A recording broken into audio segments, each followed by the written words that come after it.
All right, great to see everyone. Welcome back. Hope everybody had a safe trip home from Baton Rouge. I should have said this the other night and forgot, but want to thank our fans that were down at LSU the other night. They were awesome. From the looking out my window at the hotel all day Saturday, we stayed right on the interstate, and I feel like every time I looked out the window, I saw a car on the interstate headed towards campus with Gamecock flags on the car. Driving into campus, all the rabid fans, but you saw a lot of South Carolina fans out there tailgating. Also, as we came in, when the buses dropped us off, all the Gamecock fans that were there to meet us when we got off the bus, that was awesome. All the fans that were down there in that corner by our locker room were loud and made their presence felt, and it was a sea of garnet and black down there, which was awesome. And then during pregame warm-ups, I looked up in the upper deck, kind of behind our bench, and there was a whole swath of garnet and black up there in the upper deck also. So really appreciate them making the trip down there. Sorry that we didn't get a win for you. Wanted nothing more than to get a win while we were down there for all of our awesome fans that were down there. But really, really, really appreciate them traveling and making the trip down to Louisiana. It's great having them there. And it's what South Carolina football is about, what this program's about, what this university is about, what this fan base is about. So thank you very, very, very much. And then we're going to need you again on Saturday. First day game that we've had here at home. So we've got to get up early and get the tailgating going early, get in here early. I know what traffic is like on State Fair Saturday, and we know it's going to be a lot of traffic. So leave early, get here, tailgate. We need you in there early, and we need a home field advantage. It doesn't matter. We talk to our players. It doesn't matter. Game time, location, none of that should change how we play, and none of that should change how we cheer and the noise we make on Saturday, whether it's a 12:45 game or a 7:45 game. It needs to be loud. We've got a really, really good opponent coming in here that's playing their first true away game. Nothing against the home field advantage that Temple has, but I don't think playing in the Eagles Stadium is the same as playing in Williams-Brice. And last week down in Dallas, I've been a part of that game. It's an unbelievable environment, but it's still a 50-50 crowd. This will be their first true away game in front of 80+ thousand, and they need to feel us on Saturday, and I know they will. Like I said, got a big know our fans will do their part. Got a big challenge. Coach Venables has done an amazing job there. He has taken back over the defense this season, and it is obvious the impact that he has made. I know y'all love stats. You're going to love when you look at their stats because it won't take you long to find them in the defensive rankings nationally. They're pretty much 1, 2, or 3 in literally every category, it feels like, and rightfully so. They're active and disruptive up front. The linebackers are all experienced. They've got a transfer that's come in from Oklahoma State that's really added to that. The whole secondary returns. They've brought in a true freshman at corner that's playing really well. And then, of course, our Mason Thomas and what he does up front. He makes life really, really difficult on opposing offensive lines. And then the movement they have up front with the defensive tackles. They're well coached. They're great players. The transfer from Florida State's made an impact on the other side. Special teams, opportunistic. They faked 3 punts last year themselves, one in the bowl game, one against Missouri, and one against us. They're opportunistic. They challenge you with their schemes, special teams wise. And then, offensively, the impact that John Mateer has made on their entire program. I mean, what a player he is. You go back and watch his Washington State tape. He is a football player, and a ton of respect for him. It's evident what kind of leader he is and how those people the players on that team rally around him, and the toughness and competitive spirit he has to go out there and play in that game against Texas last week. He's just a heck of a player, and everything starts with him. Solid running backs, physical offensive line, tight end that was playing linebacker for him last year that's come over to the other side of the ball and is doing a nice job. And then they're better at receiver. They had some injuries there last year at the receiver position that decimated that whole group, and those guys are back healthy. And then they've added a couple transfers there that are playing in the rotation. So they're highly ranked for a reason. They're well coached. They're tough. They're physical. Play hard. Know the tradition in that program from being there for however many 4 years that I was there, and 3 years that I was there. So got a big challenge Saturday, and looking forward to being back in front of our home crowd. I'm sure you'll ask about injuries. I'd say all those guys that you want to know about, they're all questionable right now. We'll have a better idea tomorrow. Shane, not looking for specifics, but in terms of blocking schemes, how different do you think Sean's approach will be from what Lonnie had? Yes, if I was Oklahoma, I would go back and study every game that Sean had as the head coach at Georgia State, every game that he coached here as the offensive line coach, and every game that he coached at App State. And that's a good start for them and everything. Now, having said that, in all seriousness, certainly there's going to be things in the run game that he really likes that maybe we haven't been doing as much that we'll, add. Certainly, we're going to add some things to the scheme, but we're also, you can't just blow everything up and say, okay, all of a sudden we're going to become a, whatever type team, and we haven't been doing it all season. So we're going to continue to do what we do, but there'll be some new, twist off of it. There may be one or two new schemes that he feels like he wants to implement. So there will be some schematic changes. I think more than anything, David, it's just a different voice in that room. Every coach is different. My style is different than Kirby Smart's style or Steve Spurrier as a head coach. Every coach is different, and you got to be who you are. And Lonnie Teasley's style of coaching is different than Sean Elliott's. Doesn't make one right or wrong. It's just different. So that'll probably be the biggest thing. Is just the coaching style, the voice in that room. There'll be some things that we've tweaked already, just in regards to some technique things and terminology of how we call some things that Sean's more comfortable with. So there'll be some changes. You can't blow the whole thing up, but definitely some schematic changes, and then just general coaching tweaks. How confident are you that a different voice will cut down the number of penalties? Confident, but then also you turn on the tape of Oklahoma and you see how active they are, and I think they're right at the top of the SEC in sacks and TFLs, and I think I've told you guys before, on Mondays I always watch what I call the havoc tape, and it's just the opponent's tackles for loss, sacks, and turnovers. And usually in a 4-game body of work, there's, 30 plays on there. I think it was 68 yesterday. And even Hunter, he had the day off from school, and he was up here with me. He went to the fair and came over here for about 30 minutes and brought me dinner, and he was watching it with me and was like, oh my God. And it's a lot on there. So they're active. But that is the hope, certainly, Jordan, that we can cut down on the, pre-snap penalties. Today at practice, Sean was literally lined up across from the center pretty much every play of practice, screaming, yelling, clapping, barking, blowing whistles, making move calls himself, just trying to make things as difficult as possibly can. So would it be nice to say that we're going to go out there and have 0 pre-snap penalties on Saturday? Yes, it would be nice to say that. Is that realistic? I don't know, but it definitely needs to be less than, I think we had 6 on offense the other night alone. And I think of those 6, 5 were on the offensive line.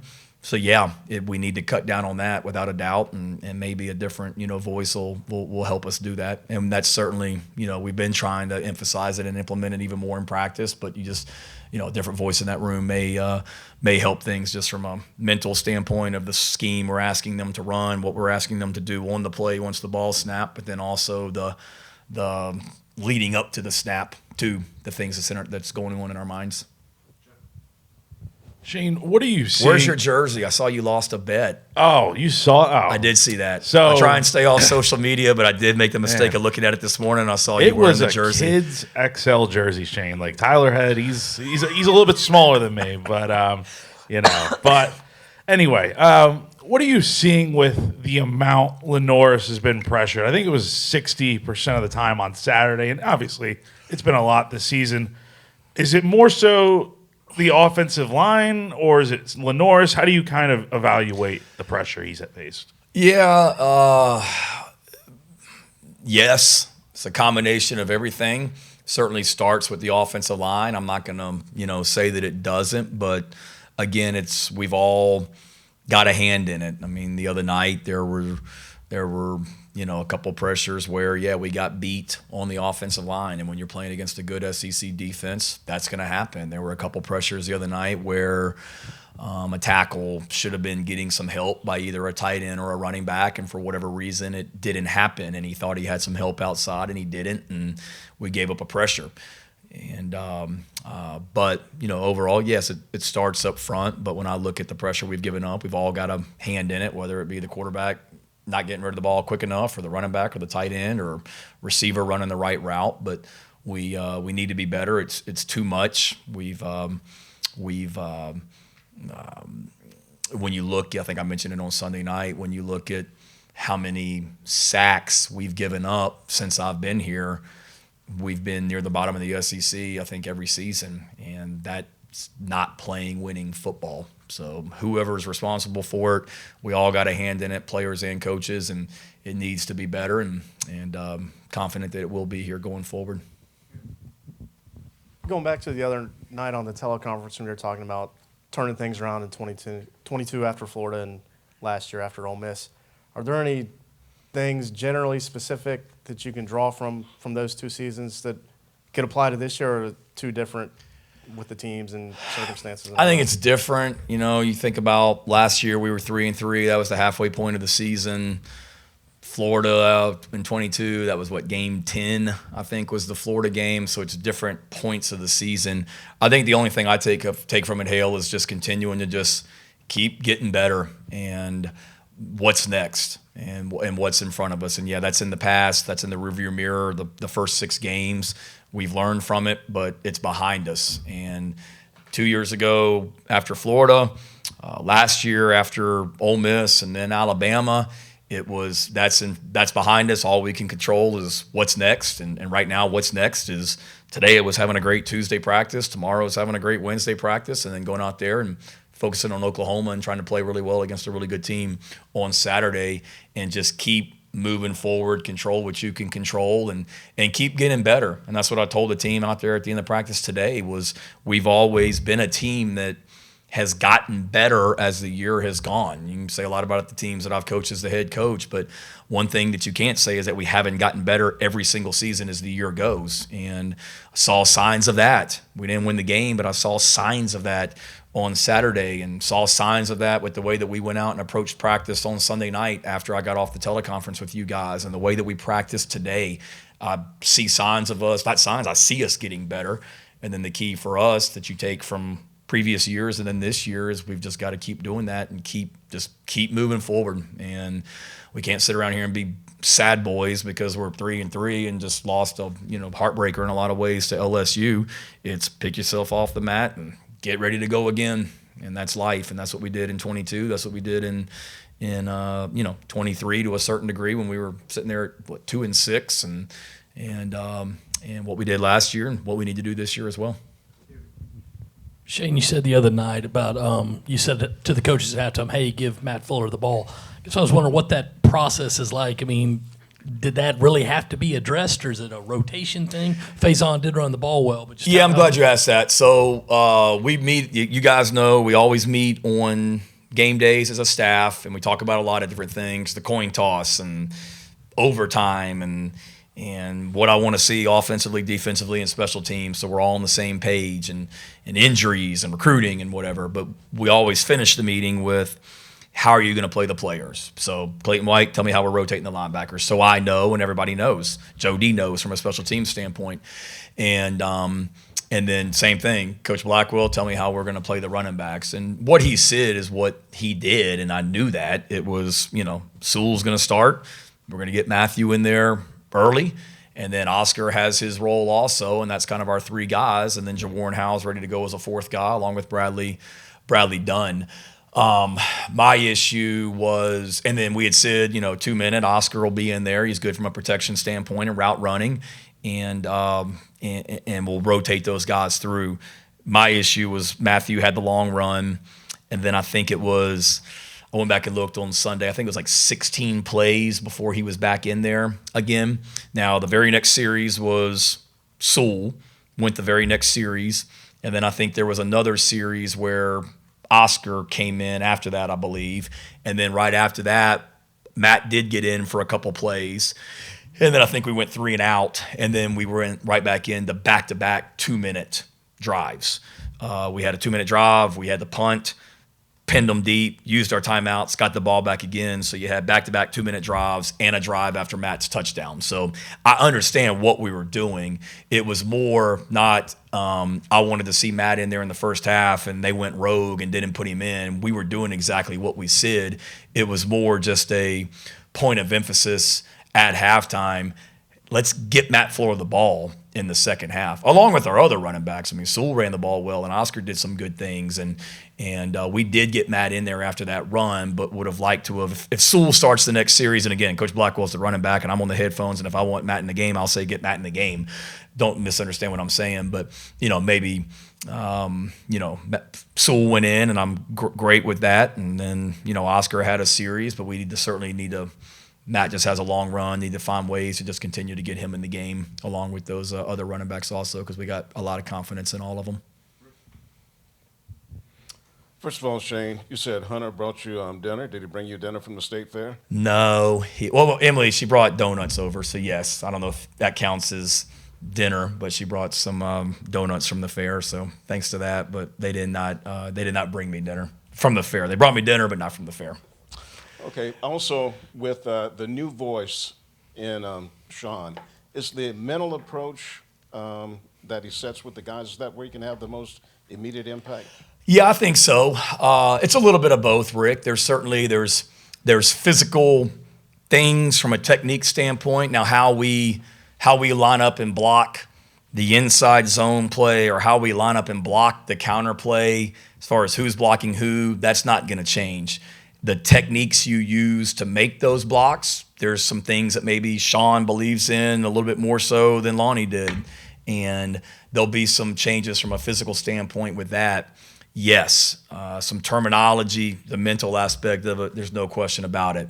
Trying to, calls on the offensive line, whether it be protection, run game, that Sean's more comfortable with, that we're not asking our guys to learn a new offense, but little tweaks mentally for sure. And then I think just coaching is teaching. I believe that. A great coach is a great teacher.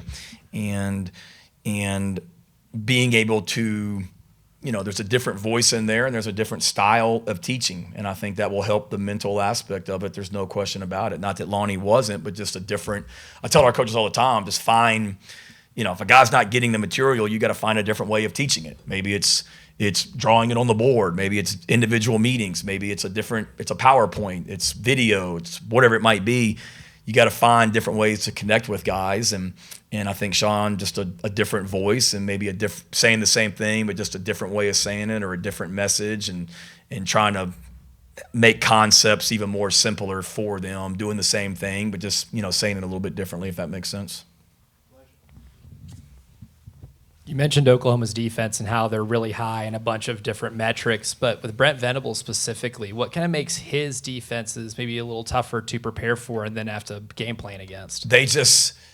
Maybe they would say they don't. They just do so much. So much. Like, you play Missouri, okay, they're going to play, pretty much man-free coverage, and these are going to be their top pressures. But here you kind of have a good idea of the fronts they're going to be. And you can say the same thing about us. I mean, we're multiple, but we kind of do what we do defensively. LSU last week, yeah, they're going to play a lot of man-free, and then on third down, every once in a while, they're going to bring some pressure and drop into some cover two, but basically they're going to be who they are. These guys, they are who they are, but man, it's a lot of defense. And, when you're a brilliant defensive coach like Coach Venables is, that's obviously his forte, and it's how he ended up at Clemson, and it's how he got the head coaching job at Oklahoma, because he's a great defensive coach. And I know people have said this about me as a special teams coach. Yeah, you can fake a punt because, you don't have the head coach to answer to, because I am the head coach. Well, he's a defensive coordinator. If he wants to bring 8 dudes on one snap, he can bring 8 guys. And they play his imprint on them, or impact, is, one, how hard they play. I mean, you watch the tape, they are getting after it, man. And from what I don't know him well, I've got a lot of respect for him, but what I know about him, that's who he is. Like, he's intense, and they get after it.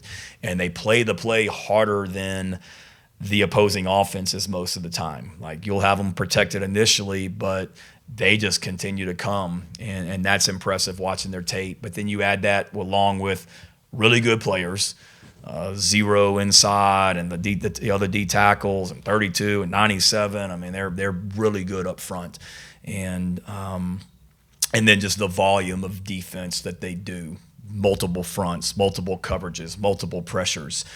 Got a lot of respect that they can. I'm sure they would say it's simple and we've made it look complex, which I'm sure there's a lot to that. But when you're sitting there breaking it down, it's not just one or two things that you can say, here's what they're going to do. They do a lot. And that's why they make it really, really hard on people. I mean, Texas won the game. They made it really hard on Texas. And you're going to have some ugly runs, so I got news for you. Like, we're going to have some negative yardage plays on Saturday. There's going to be a tackle for a loss in there just because of how they play defense. But you just kind of got to keep chipping away, and then hopefully you pop some in there in the run game and pass game, and that's what Texas was able to do as the game went on. Shane, you see the way Mateer was affected last week by Texas, but he also had the hand injury and stuff, and I know he had the surgery coming back pretty soon.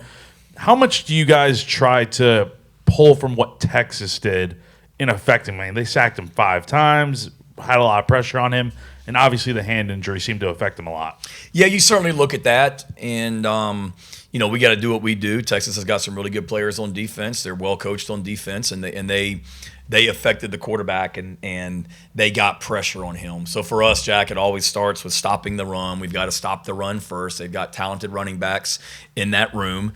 And, they're coached by one of the greatest ever to play in DeMarco Murray. So that's a really good group in that running back room. Offensive line coach I worked with, and Bill Beatenbow, he's fantastic. So they're well coached up front. So you got to stop the run, and the quarterback's a runner. He's a weapon with his legs. So we've got to do that, but we've got to be able to affect the quarterback by not letting them get in the run game going, and then being able to put pressure on him, because that's what Texas was able to do. He felt Texas in their backfield at times, and he had to get rid of some throws under pressure, and that's the blueprint with any team, that you're trying to play. So you look at what Texas did, but you look at what Temple did, and you look at what Auburn did, and you look at what Michigan did, and you look at what going back to Washington State, because Mateer and the quarterback both came from Washington State. You look at what teams did against them. So, that's something that we've been doing all summer, like we do with all of our opponents, and something that we're looking at this week also. I'm curious, you've been around a lot of programs. I kind of went back and watched a lot of just random interviews with different offensive linemen, and the language and sort of how people vocalize what that position means in terms of quarterback protection. Just, have you noticed different programs, what works and what doesn't, in terms of sort of building chemistry and that relationship between offensive line and quarterbacks? And I guess, do you feel like if something succeeds in one program, you can apply it, or is it just too different? No, it's a great question. I've been around a lot of different offensive line coaches in my time, when I start going back through the head of all the great line coaches I've been around, there's some, great ones going back to my graduate assistant days and then in my assistant coach days. And they all have different ways of teaching what, one coach may call a line call to slide to the right. One coach may call it Ray. One coach may call the same thing Rock. One coach may call the same thing Roger. One coach may call the same thing Ricky. And it's just, that's their call and their style. And, I think it's a tough position to coach, because it's 5 guys that you're all trying to get on the same page, and every coach has a different style. Bill Beatenbow, the offensive line coach at Oklahoma, his style is a lot different than Sam Pittman's, who I worked with at Georgia. It's just different styles of coaching. Doesn't make one right or wrong. I think the biggest thing, Lulu, is just, one, be who you are. That's got to be your style. And as a coach, whether it be offensive line or any position, your personality needs to show in your players. And I tell our guys all the time, you're the head coach of your position. So what you're putting on tape, like that's your resume, and that's how hard they play. That's an indictment on you and a reflection of you.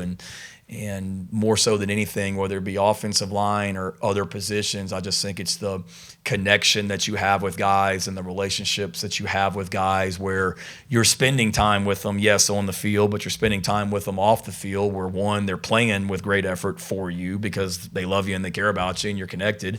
But then, two, you're building those connections and bonds because, let's face it, that offensive line's unlike any other position on the team because it's 5 guys that all have to be in lockstep. So I don't know if that really answers your question, but I think every coach has their own style. Every coach is different, and you got to be who you are. But I think the one common denominator is the alignment that we're all in this together for one another. That you can coach them this style, but at the end of the day, us 5, like, we're aligned with our coach and the rest of that offensive line group to go be who we are. And to me, that the great ones I've been around, that's what they're able to get. Hey, Shane, you've been very complimentary of Oklahoma's defense and very aware of the talent they bring. You've also been aware of your offensive line struggles and made a coaching change because of it. With those two things both existing, what gives you the confidence that this is the week that you can go out there and put all together and win this game? We've got good players, and I feel like we haven't been playing to our potential on offense, and that's not just on the offensive line. I think we're better than what we've shown, and our players would tell you that too. Our coaches would tell you that. So knowing that we have good players, and we do, it's not like we went out here and signed a bunch of, I don't even know if there's such a thing as 2 stars anymore, but I don't know if we went out and signed a bunch of 2 stars that are all playing on the offensive line. We got some really good SEC offensive linemen that were recruited by every school in the country. And I believe in those guys up front. I believe in what we're doing offensively. And I saw the signs.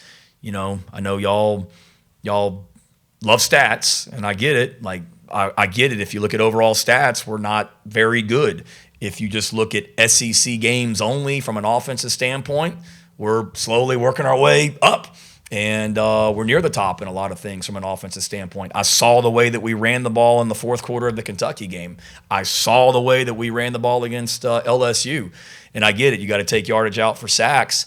But I don't think anybody had ran the ball for more than 160 yards against LSU, and we gained close to 260 the other night. And it's more than just Matt Fuller's long run. So seeing that and the progress we've made, knowing how important it is to our guys up front on the offensive line and our entire offense gives me, great hope. And we know it'll be a challenge. It was a challenge last year out there against them. It's a challenge for every team that plays them, their offense against Oklahoma's defense, because of how talented and well coached they are. But I know our guys are they want to. They're great competitors, and they're excited to get out there and try and take another step on Saturday. 2 coaching questions for you. Are Sean Elliott and Ben Burris auditioning for the full-time jobs going forward at those positions? And secondly, do you expect Travian Robertson to return this season? I would. It's the first question. I don't know if audition is the word. Like, my focus right now, and this isn't like media coach speak, it's truly just trying to do everything we can to beat Oklahoma. And we got a lot of football left in this season, and I'm trying to just empower those guys to be their very best this upcoming week, and then the rest of the season will take care of itself. But I will say this, Jordan, I have a lot of confidence in both of those guys. Otherwise, they wouldn't be in the position that they're in right now. When I made the change, as soon as I talked with Lonnie, I grabbed Mike and Sean and met with them in my office and told them what I had done. And I said, in my opinion, Ben needs to be the tight ends coach going forward, but you guys, let's talk about it if y'all don't feel that way. And everybody's in agreement. So Ben will do a great job with the tight ends. Sean will do a great job with the offensive line. Let's focus on this week, and then everything else will take care of itself as we go down. Travian, I would hope, would be back. He was out at practice again today. He was actually standing on the balcony and watching practice today for the first time. Usually he has been sitting in a chair, and he couldn't really stand, but he was standing over the railing today and watching practice. And I know he was out there the entire time watching from the balcony. He texted me a picture yesterday. I guess he had surgery yesterday where he got all the screws out. So he sent me a picture of all the screws that had been in his feet, which wasn't the greatest thing I've ever seen when he sent me that one. But glad he got the screws out. And I think he said maybe one more surgery. And then after that, he felt like he'd be on his feet and kind of moving forward at a fast pace. So optimistic that he'll be back out there coaching soon. And he's doing a lot not on the field. And then Jordan Dove and Jameel Walker, who's also working with that group, they've done an awesome job with those defensive tackles in Travion's absence. Okay. Thank you, guys.